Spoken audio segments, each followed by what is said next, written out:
Match number 25 of the season is Sunrisers Hyderabad against Mumbai Indians. Both teams started with 2 losses, but both have rebounded with 2 wins on the trot and now find themselves on 4 points apiece. What can we expect from it? Tom Moody and Shaun Tait here to help us with that.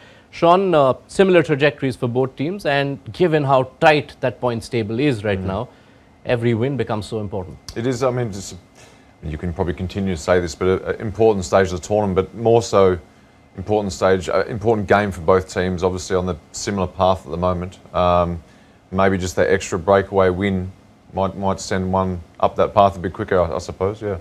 These have been two teams whose wins have been more around their batting. Sunrisers obviously took off through Harry Brook. Mumbai in their last game had Suryakumar Yadav scoring some runs, Ishan Kishan back in runs. But both bowling lineups, you'd expect they need to get a lot better to make that push in this tournament? Yeah, I think both sides are just trying to find exactly what their best combination is and providing that role clarity for each individual within their structure. I think Sunrisers' bowling attack is far superior than what Mumbai's is at the moment. We don't know whether Jofra Archer is going to be fit. I think he makes a significant difference to the Mumbai Indians team if he is playing and fit. But apart from that, they do look like they're very dependent on a very strong batting lineup. We are going to focus on a fast bowler as we set up this game, but it's a fast bowler from the other camp. Our player under the spotlight is Umran Malik. An express pacer who's also played under Tom Moody, so in best company to talk more about Umran Malik. First to you, Tom, how much have you seen Umran from your time working on his game, of course he has the pace, there's no doubt on that, but how much time does he spend working on other skills to make himself a more rounded fast bowler? Every practice session. He's someone that's very, very thorough in the way he practices. He started with Sunrisers as a net bowler. I think we all know the story, how it all came about for him. Clearly, sort of turned a few heads at the first training session that he turned up as a net bowler and hasn't really looked back. It was Natarajan's injury that gave him the opportunity. But even at the time as a net bowler, he was asking questions of all the coaches that are around, what can I do differently? What can I do better? Any things I need to be practicing on, and constantly wanting feedback. He's in superb hands at Sunrisers with Dale Steyn as the fast bowling coach. You couldn't ask for really a better mentor than Dale, and Dale is not a technical coach. He's more of a fast bowling life coach. He'll just guide him through, how best to practice, how best to prepare mentally for games, how to respond to certain situations. And when you're bowling at that express level, and Tatey's better equipped than me to expand on this, your margins are very fine because pace disappears. As good a value it is, an asset it is for you, it also can be your downfall as well, and you can easily be criticised for it. So there's very fine margins. So you need good people around to support you, because it's not always going to be smooth sailing. Since the time Tom was with Umran, and now he's also become an India international, been put under the spotlight a lot more. One of the things experts at times say he needs to build on is maybe land that Yorker more often or bowl slower balls. How challenging is it for an express bowler to work on such variations? I mean, the Yorker takes a lot out of your body at practice, no doubt, but I still think someone with his pace, you want him going to that option, the Yorker option. In my opinion, I'd like to see that more often from him.